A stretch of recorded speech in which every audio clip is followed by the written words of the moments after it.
Bienvenidos una vez más a esta serie Dos ríos de pensamientos que fluyen desde la era de 1888. Y lo que estamos haciendo es mirar a una generación diferente en cada presentación. Y especialmente en las dos presentaciones anteriores vimos a la generación que vivía alrededor de 1888. Ahora daremos un vistazo a la segunda generación de adventistas posterior a 1888. Que sería también la tercera generación desde 1844. Que empieza con A.G. Daniels, quien nació en 1858, se convirtió en predicador adventista en 1880, fue a Nueva Zelanda y Australia en 1866. Así que no estuvo en Minneapolis durante la conferencia, pero apoyó mucho. Recibió los boletines de 1891 y 1893 y los apoyó por completo en 1901. Se convirtió en presidente de la Conferencia General y fue presidente hasta 1922. Creo que es el tiempo más largo que el presidente ha servido. Estaba jubilado en 1924. Ahora, en ese año, 9 años después de la muerte de Elena de White, el Consejo Asesor de la Asociación Ministerial votó para que el pastor A.G. Daniels, expresidente de la Asociación General, organizara una compilación de sus escritos sobre el tema de la justificación por la fe. Y cuando A.G. Daniels comenzó su investigación exhaustiva, estaba asombrado, realmente asombrado por la solemne obligación que descansaba sobre él. Este estudio del tema de la justificación por la fe de los escritos de Elena de White llevó a Daniels a la convicción firme de que su instrucción presentaba dos aspectos. Principalmente el gran hecho asombroso de que por la fe en el Hijo de Dios los pecadores pueden recibir la justicia de Dios. Y en el segundo lugar, el propósito y la providencia de Dios al enviar el mensaje específico de recibir la justicia de Dios por la fe a su pueblo reunido en la Conferencia General en la ciudad de Minneapolis, Minnesota, en el año 1888. Citando el artículo de la Review del 22 de noviembre de 1892 y primeros escritos páginas 85 y 86 de Elena de White, Daniels concluyó lo siguiente: la visitación de la lluvia tardía y el fuerte pregón, la revelación de la justicia de Cristo y la inundación de la tierra con la luz del mensaje del tercer ángel. Se verá que todos estos eventos están asociados entre sí para estar en funcionamiento al mismo tiempo. Es evidente que el comienzo o apertura de todos estos eventos es al mismo tiempo. La aparición de uno es una señal para que aparezca el otro. Sin embargo, como Daniels inspeccionó los 38 años desde el mensaje de Minneapolis, fue guiado a esta conclusión. Cuán profundamente lamentable es que este mensaje de justicia en Cristo, en el momento de su venida, haya encontrado oposición de parte de hombres fervientes y bien intencionados en la causa de Dios. El mensaje nunca ha sido recibido ni proclamado, ni se le ha dado el curso libre como debería haber sido para transmitir a la iglesia las bendiciones inconmensurables que estaban envueltas en él. La seriedad de ejercer tal influencia se indica a través de los reproches que se dieron. Estas palabras de reprensión y amonestación deberían recibir la más atenta consideración en este momento, refiriéndose a 1926. Así que aquí está casi 40 años después y está diciendo estas palabras de reproche que Elena de White escribió durante ese periodo de tiempo. Todavía son relevantes para nosotros hoy en 1926. O si todos hubiésemos escuchado como deberíamos tanto la advertencia como el llamamiento tal como nos llegaron de esa manera aparentemente extraña pero impresionante en la conferencia de 1888. ¿Qué incertidumbre se habría eliminado qué vagabundeos y derrotas y pérdidas se habrían evitado, qué luz y bendición, triunfo y progreso nos habrían llegado. Este hermoso mensaje de la justicia por la fe que él analiza en detalle y sin embargo toca la historia, y esta es la conclusión de que nuestra historia del movimiento adventista hasta 1926. Ahora, por cierto, A.G. Daniels en el proceso de escribir ese libro tuvo una experiencia de reconversión. Estaba lejos de todo el estrés de ser presidente de la conferencia y tuvo una experiencia de reconversión. Ahora, solo unos pocos años después que se imprimió el libro de A.G. Daniels, Tyler Banks, pastor y maestro de la Biblia y autor, produjo un folleto titulado 40 años en el desierto en tipo y antitipo, que presentaba puntos de vista similares sobre la lluvia tardía y el fuerte pregón. En ese folleto, Tyler Banks presenta los paralelos entre la iglesia adventista del séptimo día y los hijos de Israel en su viaje a Egipto, a Canaán. El pequeño folleto de 40 páginas se imprimió en 1928, después de que Banks leyera el libro de A.G. Daniels, ese libro Cristo nuestra justicia, y estudiara más profundamente el tema. Las primeras 10 páginas que Tyler Banks dedica a la historia de Egipto a Cades Barnea, luego hace la siguiente observación. El movimiento adventista alcanzó su Cades Barnea en la Conferencia General de Minneapolis en el otoño de 1888. Durante 2 o 3 años antes de esa notable reunión, el Señor, a través del espíritu de profecía, envió mensaje tras mensaje a este pueblo, declarando que estaban en las fronteras de la Canaán celestial y pedían un gran despertar espiritual en preparación para la venida de Cristo. Así que Tyler Banks había revisado en detalle esas declaraciones que Elena de White, particularmente después de 1883, había comenzado a hacer declaraciones como esta, que estamos en los límites del Canaán celestial. Y Tyler Banks está citando esa declaración en la que Elena de White dice que el Señor en su gran misericordia envió el mensaje más precioso. Acaba de citar esa declaración. Y dice, de la declaración anterior, es evidente que el Señor tenía la intención de derramar su espíritu en la lluvia tardía y terminar rápidamente la obra. Esto también es evidente de la declaración de la Review Herald del 22 de noviembre de 1892. Así que nuevamente, a partir de eso, vemos muy claramente que Tyler Banks nuevamente vio esa conexión entre el fuerte pregón y la lluvia tardía, que Dios estaba allí listo para derramarlo en esa era. Y luego sigue diciendo, pero muchos comenzaron a temer el fanatismo, y la reunión de 1888, que comenzó con una señal de manifestación de la presencia, las bendiciones de Dios, terminó en disputas y confusión. Muchos sintieron que el mensaje que se estaba dando era una desviación de las buenas viejas doctrinas que nos habían hecho un pueblo, y lo rechazaron. Cita allí a Cristo nuestra justicia, páginas 63-68. En Testimonios para Ministros, página 89 a 98, hay un capítulo titulado Rechazar la luz, y contiene una reprensión muy mordaz para aquellos que rechazaron el mensaje. Debe haber sido tan terrible a los ojos del Señor como la rebelión en Cades Barnea, porque resultó en el mismo castigo, una vuelta al desierto. Observa cómo Tyler Banks habla del rechazo, pero no lo aplica al rechazo de la denominacional, lo que parece inferir una acción por parte del liderazgo de la iglesia. Pero fue el rechazo de muchos de los líderes lo que, al igual que los 10 espías, llevó a que toda la nación fuera responsable de la rebelión que siguió en Cades Barnea. Tyler Banks diría algo más.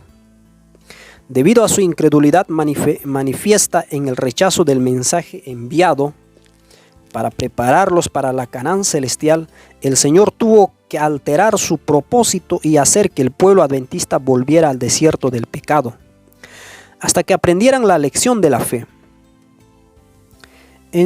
Es muy evidente que el rechazo del mensaje especial de Dios en 1888, que resultó en la alteración de su propósito de llevar a su pueblo directamente a la tierra prometida, marcó el comienzo de un retiro espiritual hacia el mundo o Egipto. Ahora, varias veces Tyler Banks usó la palabra rechazado, y a veces fue resistido, esas palabras. Y Elena White también usa ambos términos en sus escritos. Pero una cosa que debo dejar en claro es que Tyler Banks nunca dijo que era un rechazo denominacional. Nunca lo hizo eso. Sigue diciendo. Al igual que el antiguo Israel, después de haber sido expulsado de Cades Barnea, el movimiento adventista no regresó hasta Egipto o el mundo, pero han recorrido un largo camino y han permanecido en la condición de la Odisea, sin volver al mundo ni progresar hacia el Canaán celestial, sino vagando por el desierto. Una cita más, de manera similar, dice: de la misma manera, a pesar de que Israel moderno vagabundea por el desierto en la terrible condición de la Odisea, el Señor ama al remanente de la iglesia más que todas las personas, porque son su pueblo escogido, y que Él no los desamparará ni iniciará un nuevo movimiento. Él finalmente purgará a los rebeldes y llevará el movimiento hasta la Canaán celestial. Ahora que nos acercamos al final de nuestro peregrinaje por el desierto, cuán alentador es el mensaje enviado del cielo. El Señor está dando nuevamente a este pueblo el mensaje de 1888.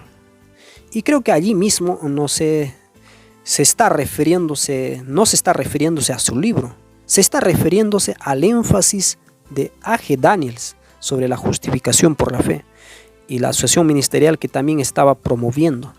Volvamos, estudiamos el mensaje, estaba llamando Tyler Banks. Volvamos nuevamente a ese mensaje de 1888, llamando a un avivamiento espiritual y una reforma de la verdadera piedad, y exaltando la justicia de Cristo como única esperanza de victoria. Cuán alentador debería ser este mensaje para el Israel moderno, mostrando que nos estamos acercando al final de nuestro peregrinaje y que el Señor ha puesto su mano para terminar su obra y liberar a su pueblo. Así que Tyler Banks sintió que el Señor estaba trayéndonos de vuelta las buenas nuevas. Sin embargo, estaba muy claro que Tyler Banks, a diferencia de las ramificaciones, no consideraba a la iglesia adventista abandonada por Dios.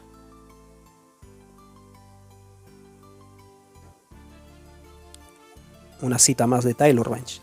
El presente mensaje de justificación por la fe y de llamar la atención sobre Cristo y el Calvario es otra señal de que estamos nuevamente en los límites de Canaán celestial.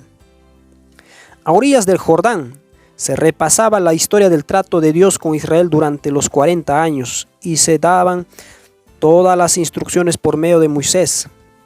Dejó en claro por qué los había mantenido fuera de la tierra prometida durante tanto tiempo. Las cosas que antes los desconcertaban ahora se aclaraban. Arrepintiéndose de sus errores pasados, volvieron sus rostros hacia Canaán con renovada esperanza y coraje. Y eso realmente sucedió. Creo que Dios llevó a Moisés a guiar a Israel a esa experiencia antes de que cruzaran a Canaán. Y ahora Tyler Banks termina con esto. Ha llegado el momento de que el pueblo adventista revise cuidadosamente su historia pasada y se beneficie de los errores cometidos. Especialmente debemos estudiar las experiencias de 1888 y aprender las razones de nuestro peregrinaje por el desierto.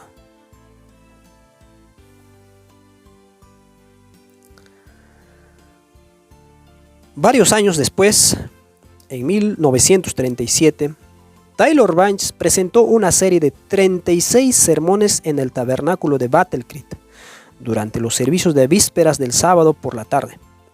Estos sermones se publicaron en forma de libro con el título El movimiento del Éxodo y el Adventismo en tipo y antitipo, para la acomodación especial de quienes lo escucharon, y también debido a la solicitud de los ministros y otros trabajadores del evangelio que lo desean. Esta serie fue una versión ampliada del primer folleto de Tyler Banks. El libro contiene por lo menos más de 100 páginas. Y dice en este libro: a través de los esfuerzos de Satanás, el glorioso mensaje comenzó en 1888 en la Conferencia General de Minneapolis quedó sin efecto. Muchos lo rechazaron y despreciaron, aunque otros reconocieron que era verdad. No lo tomaron en serio ni entraron en la experiencia de la justificación por la fe. Esto es primordial para un rechazo. En otras palabras, asentir a la veracidad de un mensaje y no actuar en consecuencia equivale a un rechazo. Un mensaje que no es aceptado es rechazado, aunque pueda ser reconocido como la verdad. Una vez más, Tyler Banks no afirma que esto sea un rechazo confesional, como se afirmó más tarde.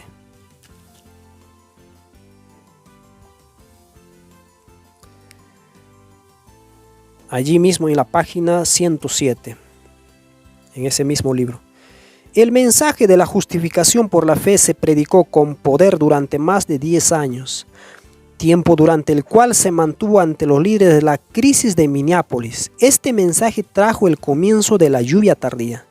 Cita la declaración de Ellen G. White de la Review Herald del 22 de noviembre de 1892. ¿Por qué no siguió cayendo la lluvia tardía? ¿Por qué el mensaje que lo trajo dejó de ser predicado? Fue rechazado por muchos y pronto murió debido a la experiencia del pueblo adventista, y el fuerte pregón murió con él. Puede comenzar de nuevo solo cuando el mensaje que lo trajo entonces sea reavivado y aceptado. Así que Tyler Banks está diciendo que el Señor está trayendo este énfasis de vuelta. Proclamémoslos incluso en el año 1937. Ahora, fíjate lo que sigue. Puesto que estamos repitiendo la historia de ese pueblo, también nosotros debemos tener una visión del pasado justo antes de que termine nuestro peregrinaje. Justo antes del final, el pueblo adventista revisará su historia pasada y la verá bajo una nueva luz. Debemos estudiar y comprender los antitipos de las dos experiencias de Cades Barnea del antiguo Israel y aprovechar los errores de nuestros padres, especialmente durante la crisis de 1888. Y finalmente, debemos reconocer y confesar los errores de nuestros padres y velar por no repetirlos y así retrasar aún más el triunfo final del movimiento adventista. La historia del pasado debe ser revisada y estudiada a la luz de estos errores y su consecuencia de un largo retraso de la venida de Cristo. Tal visión explicará muchas preguntas desconcertantes, fortalecerá grandemente nuestra fe en el liderazgo divino del movimiento adventista. Una vez más, una revisión del pasado para que podamos avanzar en el futuro.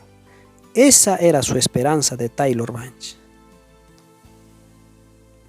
Sin embargo, 7 años antes de 1937, es decir, en el año 1930, con la ayuda de su esposa, Tyler Banks presentó la semana de oración de otoño y primavera en Pacific Union College durante el año escolar de 1930 a 1931. Y esto es de la semana de oración de primavera.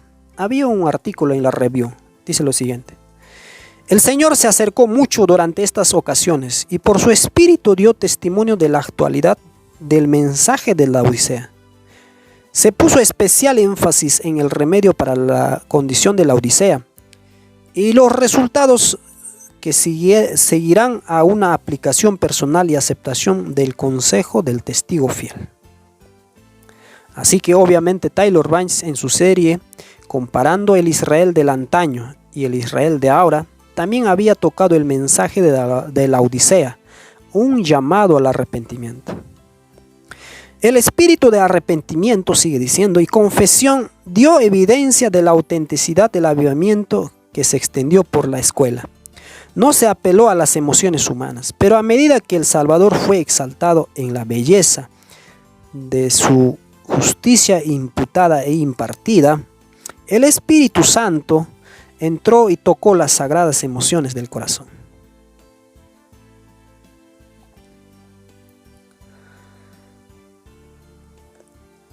Este artículo, escrito por Taylor Banks y su esposa después de la semana de oración de primavera, parecía haber un verdadero avivamiento, y a medida que los estudiantes se movían para alcanzar a los inconversos dentro y fuera del campus, como algunos de los movimientos que ocurrieron en la década de 1880 y a principios de 1890 en las universidades de Battle Creek y otros lugares, como se ha presentado en la serie Cristo nuestra justicia.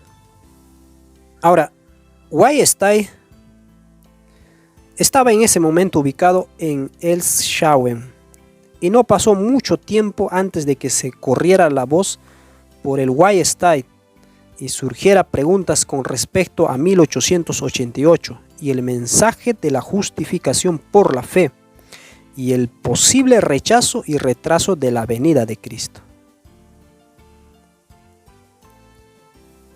D. Robinson, miembro de personal de Weihstein, fue el primero en escribir a Taylor Banks. Aunque le escribió cordialmente, se opuso a varias de las comparaciones y conclusiones de Taylor Banks en el antiguo Israel y el movimiento adventista. Esto comenzó una era de buscar liberar el adventismo de las acusaciones de que el rechazo o la resistencia de 1888 y los años siguientes habían provocado un retraso en el regreso de Cristo. D. Robinson no había asistido a la conferencia de 1888, ya que su padre A.T. Robinson y C.C. McReynolds sí habían asistido ellos y formaban parte de Weihstein. Ahora, antes de continuar, necesitamos tomar nota de lo siguiente. En 1926, la oficina de la Asociación General de la Iglesia del Movimiento de Reforma se instaló en este edificio, es Einshagen, cerca de Hannover, Alemania.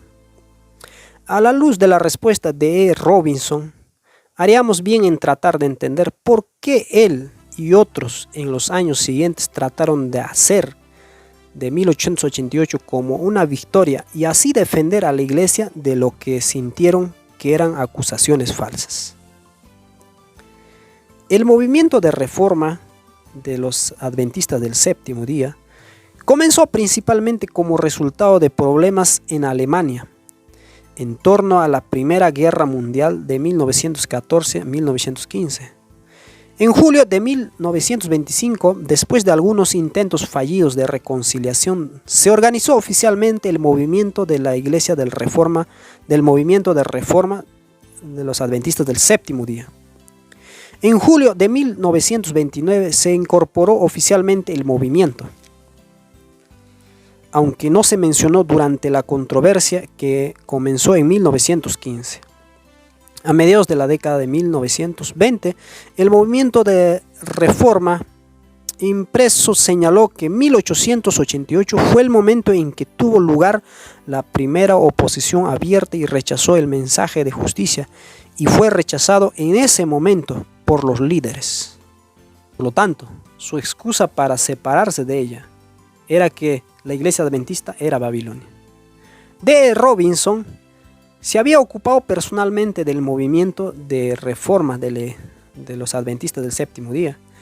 En un artículo publicado en la revista adventista y Heraldo del Sábado, el 22 de mayo de 1930, titulado "¿Se ha convertido la iglesia adventista del séptimo día en Babilonia?", Esto fue solo unos meses antes de que Taylor Banks presentara su serie en la semana de oración en el Pacific Union College de Robinson.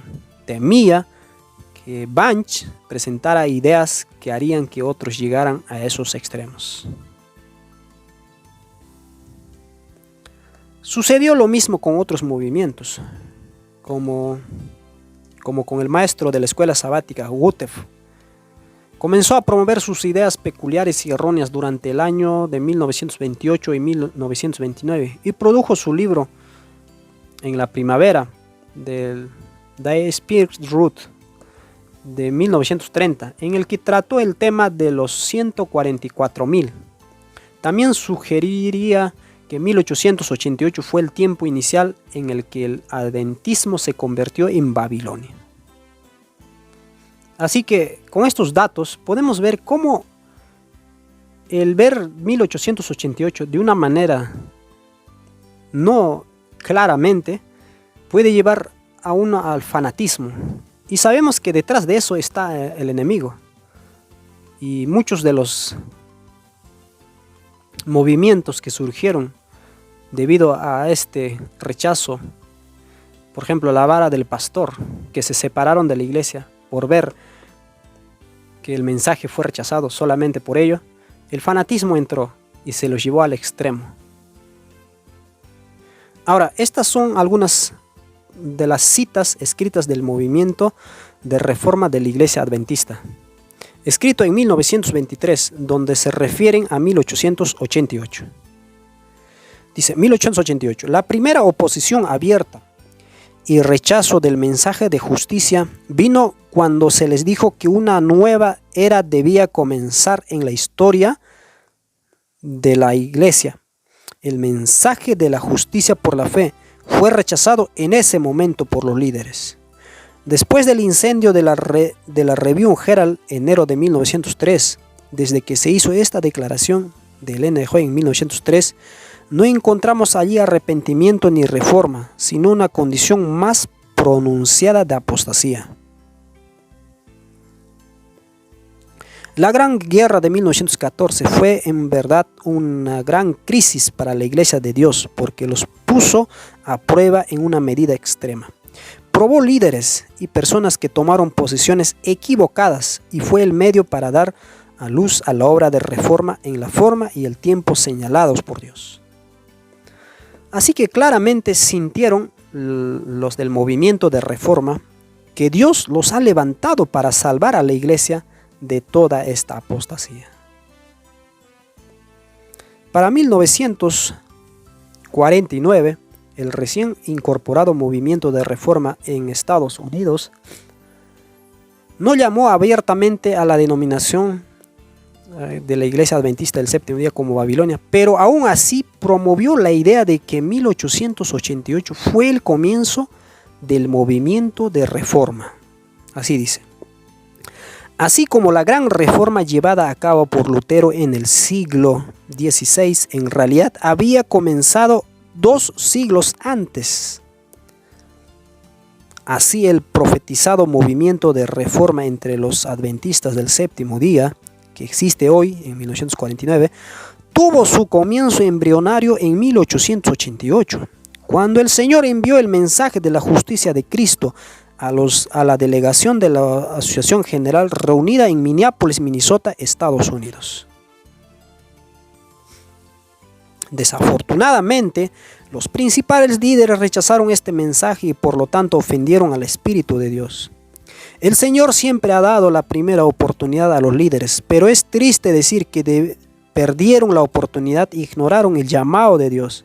Y cuando una crisis llegó a la iglesia en 1914, los encontró desprevenidos. Nuevamente, no es que no hicieran o no estaban citando declaraciones de Ellen G. White. Obviamente había una verdad allí, pero su aplicación fue mucho más allá y era una actitud de nosotros contra ellos. Y se habían separado de la iglesia, y la iglesia ahora era considerada como Babilonia. Pueden ver cómo el enemigo puede usar el fanatismo y luego empujar el péndulo, y esto creo que está sucediendo todo el tiempo. El enemigo trae el fanatismo Él sabe que obtendrá algunos, pero esa no es su intención. Es el giro en la otra dirección donde obtendrá mucho más, porque todo lo que se desecha con el fanatismo, ya vemos, todo el tiempo pasa esto. Con el fanatismo se desecha todo en realidad. Todo el mensaje de 1888 se desecha con ello.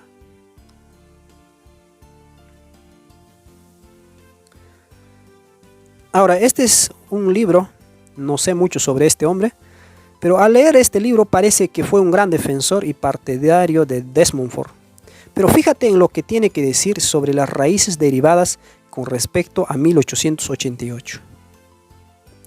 Estos testimonios de Elena de White de 1888 a 1892 han sido interpretados por algunos como que ella dijo que el mensaje de Waggoner y Jones de 1888 fue completamente rechazado por la jerarquía de la iglesia.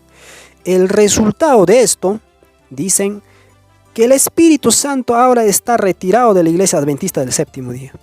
La mayoría de los movimientos que se han retirado de la iglesia han usado estas citas de esta manera.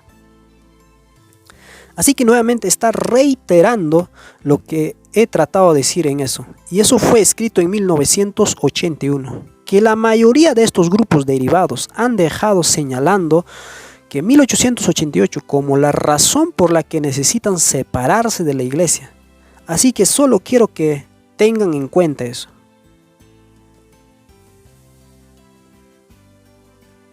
Con lo anterior en mente, nos ayudará a comprender mejor por qué parecía haber el tal deseo de defender a la iglesia contra cualquier acusación de que no todo salió bien en Minneapolis.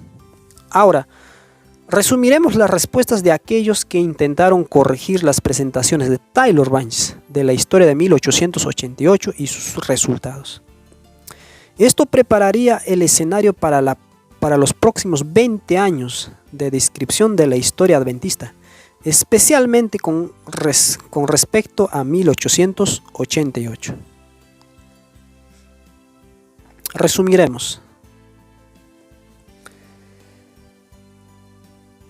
Un intento de culpar de la controversia en la conferencia de Minneapolis a un defecto fatal a las personalidades de Jones y Waggoner y sus doctrinas extremas.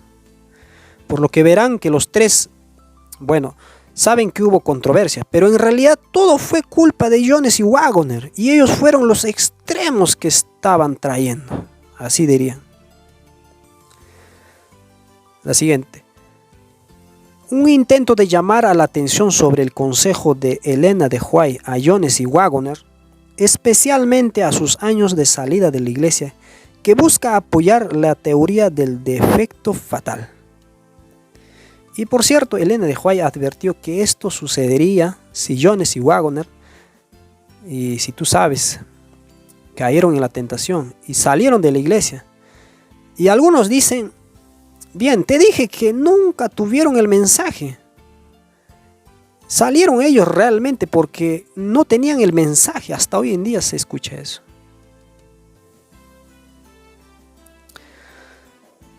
En resumen, un intento de marginar los respaldos que Elena de White dio a Jones y Waggoner y el mensaje que trajeron. Y pueden ver cómo sería ese caso. Es decir, si estuvieran tan llenos de fallas fatales en los extremos, entonces obviamente sus respaldos de Elena de White no pueden significar mucho. Un intento de probar que solo algunos rechazaron el mensaje, por lo tanto los efectos del cual no podrían abarcar a toda la iglesia o el mundo. Un intento de mostrar que el mensaje de justificación por la fe fue ampliamente recibido después de 1888, demostrando que el mensaje fue aceptado en general y una gran victoria para la iglesia.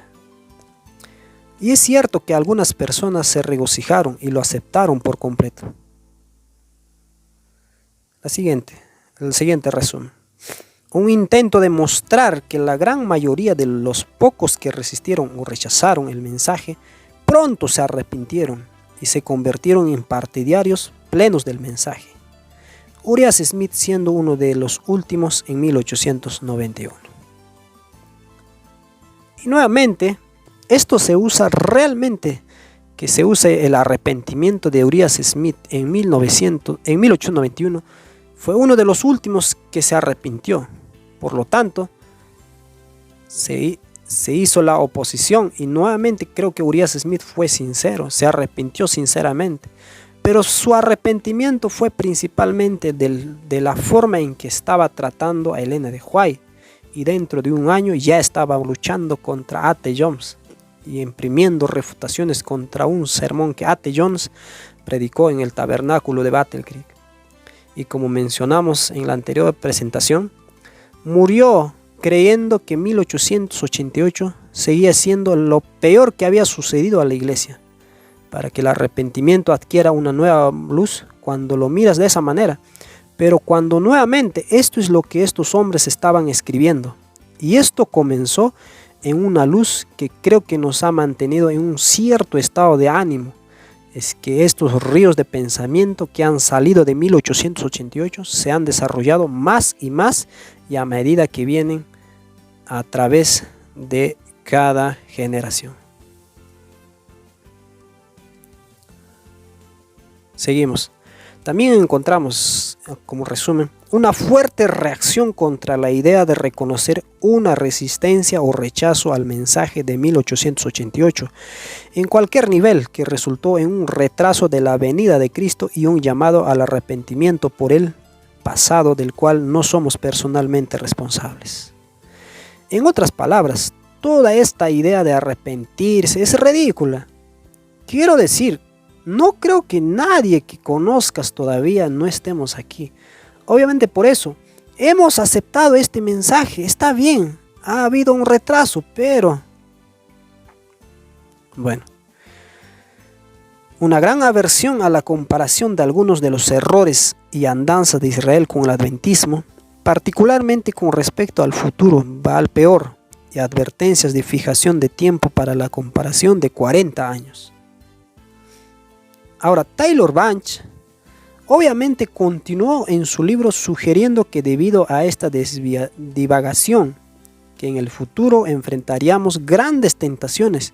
Si fueran paralelos a Israel, uno sería un Baal Peor, en cuyo momento habría una gran apostasía por parte de algunos, similar a Baal Peor, y luego hubo una advertencia para Tyler Bunch contra el ajuste de tiempo, debido a la comparación de 40 años deambulando con el hecho de que eran 40 años casi terminados en la década de 1920.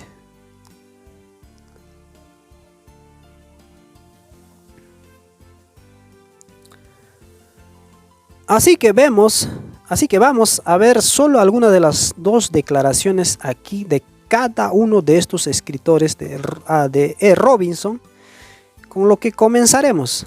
Recuerde que D.E. Robinson no estuvo en 1888. Estaba escribiendo basándose en lo que había oído y en cómo interpretaba lo que había oído. Dice lo siguiente. D.E. Robinson. El sábado pasado por la tarde, feliz casualidad, el pastor Willie White, el pastor C.C. McReynolds y mi padre, es decir, A.T. Robinson, estaban juntos y tuve el privilegio de escucharlos compartir sus recuerdos de la reunión y de lo que siguió. Por lo que he leído y su historia, deberían reconstruir ese encuentro de la siguiente manera. El prejuicio y el sentimiento contra los pastores Waggoner y Jones, que se basaba en las doctrinas enseñadas, se acentuó especialmente en el caso de que este último, por una pomposidad y un egoísmo que parecía fuera de lugar en los jóvenes que eran en ese momento. Así que lo que está diciendo es que Waggoner y especialmente Jones crearon este problema en Minneapolis. Si el mensaje hubiera sido generalmente rechazado, ya sea en Minneapolis o poco después, como se infiere por algunos, creo que se está refiriéndose a la iglesia de Movimiento Reforma allí mismo, y como se afirma en su libro, Bueno, por lo que está atribuyéndole a Tyler Banks. Encontraríamos que el pastor Jones y la hermana White trabajaron juntos en campamentos e institutos, predicando esa doctrina, por supuesto, con la sanción y el respaldo de los funcionarios de la conferencia. Por lo que nuevamente está diciendo, ¿cómo podría haber un rechazo? Si después de eso fueron a todas esas reuniones campestres y predicaron juntos. Creo que podemos, sin embargo, conceder que no hubo que entrar en la experiencia ni por ministros ni por personas en la medida en que Dios estaba llamando, y después de algunos años, sin ningún rechazo o repudio abierto de la doctrina, prevalecía el formalismo y la apatía.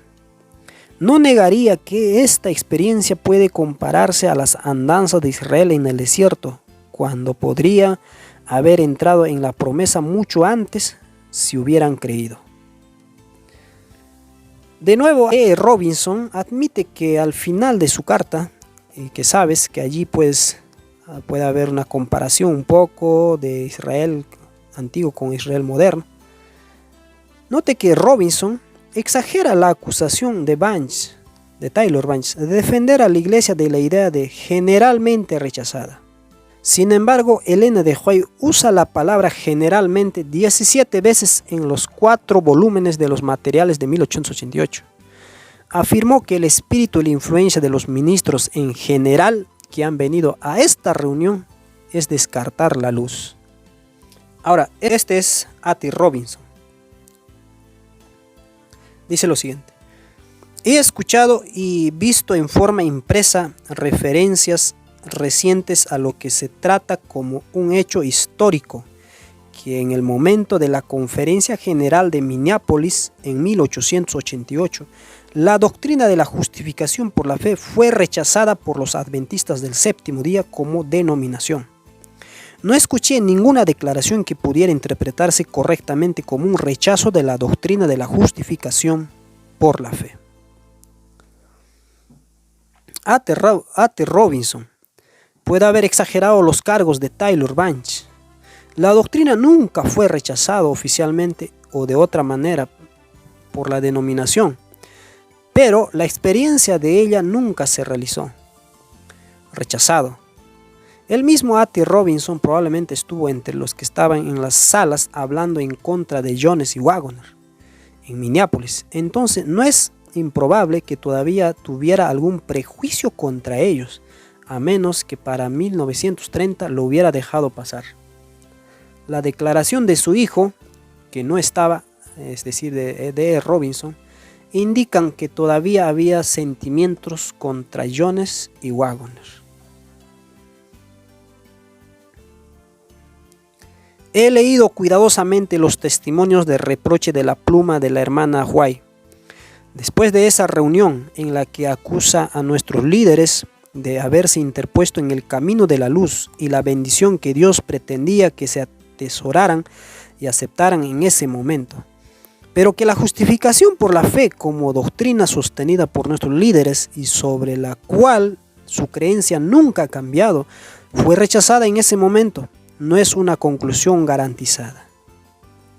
Así que nuevamente creo que él está respondiendo a las declaraciones extremas de la iglesia del movimiento de reforma y atribuyéndolas directamente a Tyler Banks también. También esta es la idea que nuevamente va en ascenso, que nosotros como iglesia siempre hemos creído en la justificación por la fe. Entonces, ¿cómo podría ser rechazado? Y por supuesto, Ellen de White también abordó eso, pero esas declaraciones de alguna manera parecen pasarse por alto aquí. Me llama la atención de una doctrina bíblica tan importante como la justificación por la fe nunca haya sido descartada o rechazada por esta denominación. Sin embargo, la respuesta de Ellen de White fue diferente, como se encuentra en los 4 volúmenes.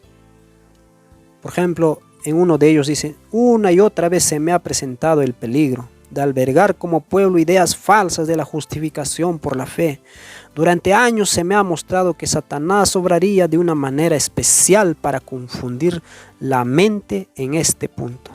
Se ha insistido mucho en la ley de Dios y se le ha presentado a las congregaciones casi tan destituidas del conocimiento de Jesucristo, de su relación con la ley, como lo estuvo la ofrenda de Caín. Se me ha mostrado que muchos se han apartado de la fe a causa de las ideas mezcladas y confusas de la salvación, porque los ministros han obrado de manera equivocada para llegar a los corazones. El punto que ha estado presente en mi mente durante años es la justicia imputada de Cristo. Me ha asombrado que este asunto no se haya convertido en el tema de los discursos en nuestras iglesias por todo el país, cuando el asunto se me ha insistido tan constantemente y lo he convertido en el tema de casi todos los discursos y charlas que he dado a la gente.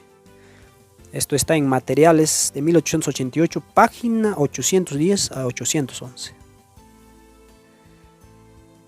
C.C. McReynolds expresó algunas de las mismas ideas que la mayoría de los que rechazaron han confesado, y las cosas finalmente salieron bien.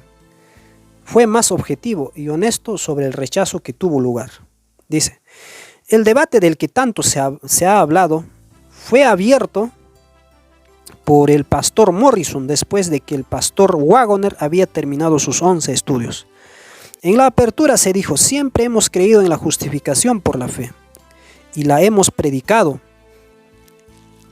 Eso era cierto en teoría, y por algunos de los ministros mayores era cierto que sabían por experiencia lo que es, pero en muchos casos la teoría era todo lo que tenían, y sé que algunos de nuestros queridos hermanos mayores sostienen hasta el día de hoy que no hubo confusión realmente en ningún debate.